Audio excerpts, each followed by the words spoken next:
Assalamualaikum warahmatullahi wabarakatuh. Kami dari kelompok 4 akan mempresentasikan PT Siloam International Hospital. Saya Kelvin Raga Bara dan teman saya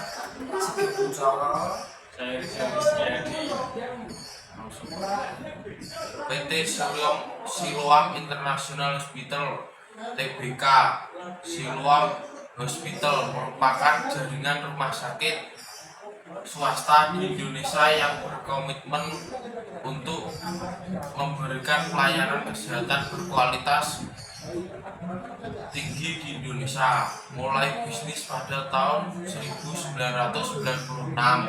Saat ini Siloam Hospital mengelola dan mengoperasikan 41 rumah sakit terdiri dari 15 rumah sakit di kawasan Jabodetabek dan 26 rumah sakit yang tersebar di Pulau Jawa, Sumatera, Kalimantan, Sulawesi, Bali, Nusa Tenggara, dan Ambon. Siloam Hospital Group juga mengoperasikan 68 Siloam Center.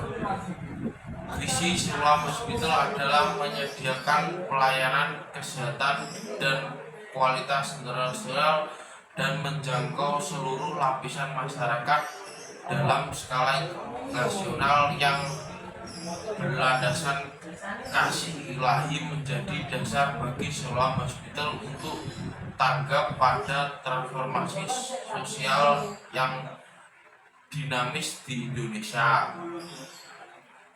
Misi Siloam Hospital adalah menjadi pilihan terpercaya untuk layanan kesehatan holistik berkelas dunia, pendidikan kesehatan dan riset.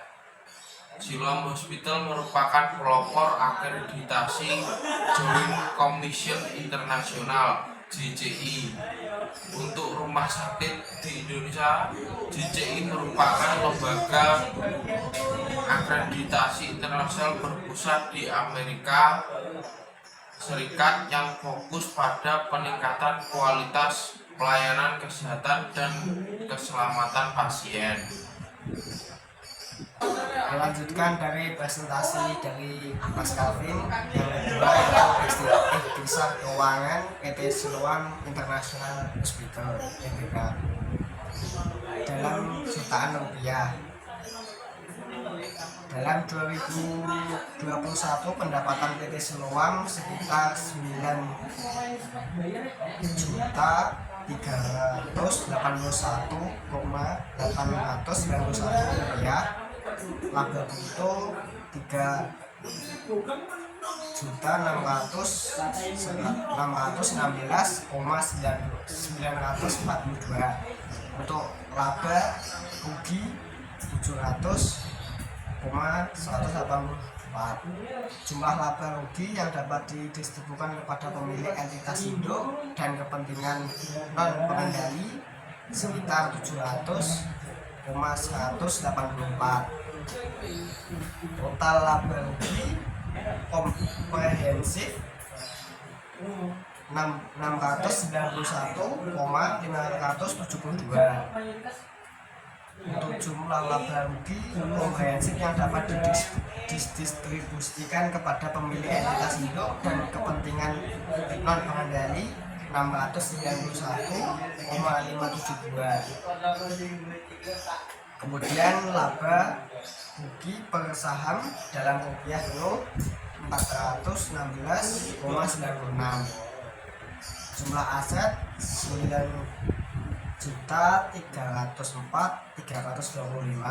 Jumlah liabilitas 2.780,383. Untuk jumlah ekuitas sekitar 6.532,942. Untuk rasio laba 7,5%. Rasio laba rugi terhadap ekuitas 10,7%. Rasio laba rugi terhadap pendapatan 7,5%. Jumlah saham beredar 1,6. Rasio liabilitas terhadap mayoritas 42,62%. Rasio liabilitas terhadap jumlah aset 29,88%.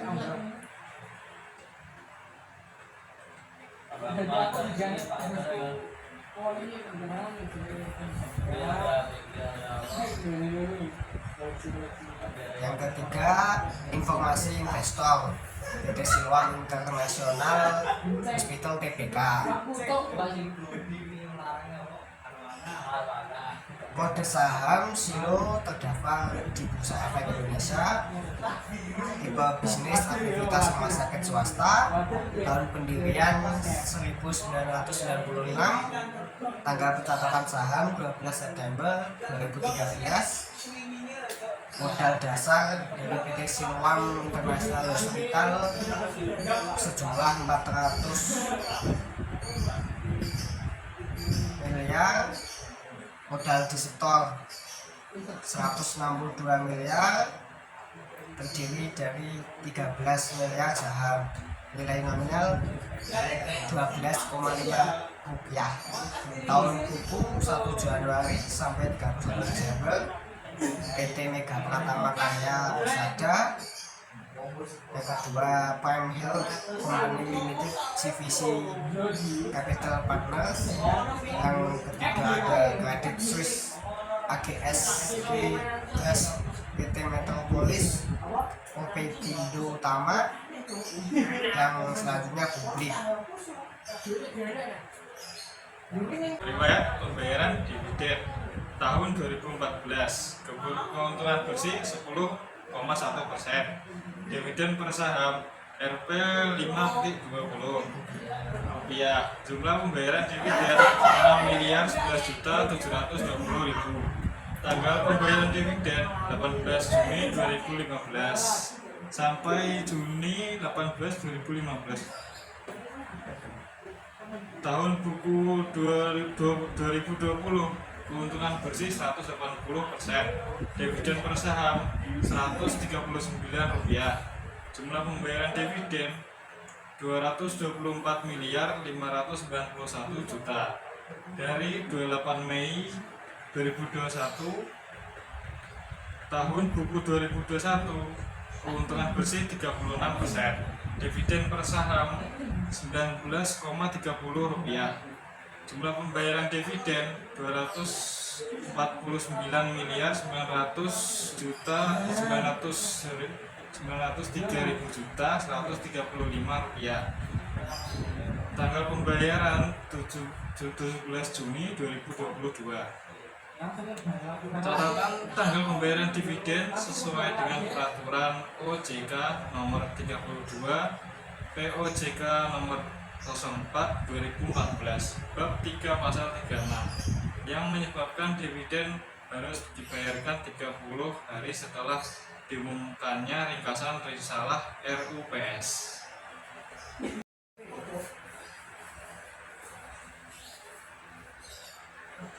Tata kelola perusahaan yang baik.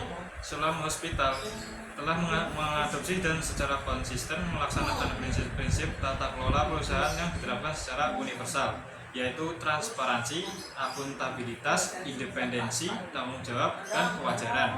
Transparansi. Penerapan prinsip transparansi di dalam perseroan merupakan bagian dari komitmen kami untuk memastikan bahwa para pemangku kepentingan memiliki akses yang memadai terhadap informasi tentang kegiatan dan laporan perseroan.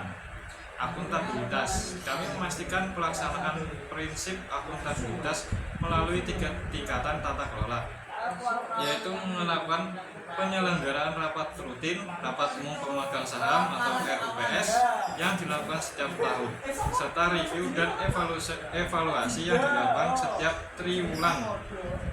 Tanggung jawab. Adapun komitmen regulasi kami dan penerapan sistem manajemen risiko. Siloam Hospital secara konsisten mematuhi semua prosedur dan peraturan, baik klinis maupun non klinis, yang diperlukan untuk memberikan layanan kesehatan yang berkualitas. Independensi. Prinsip independensi sangat penting dalam memastikan bahwa semua anggota manajemen puncak dan eksekutif tidak memiliki konflik kepentingan dan bahwa objektivitas pada proses pengambilan keputusan. Sebagai bagian dari komitmen independensi, kami telah menunjukkan komisaris independen untuk duduk di Dewan Manajemen dan pihak independen di Komite Audit Kewajaran, memberikan hak yang sama dan adil kepada pemegang saham dan pemangku kepentingan lainnya, dan melindungi mereka sesuai dengan hukum dan peraturan yang berlaku dalam koridor prinsip keadilan. Mungkin cukup sekian yang dapat kami sampaikan dari kelompok 4. Jika ada kurang dan lebihnya kami mohon maaf. Wassalamualaikum warahmatullahi wabarakatuh.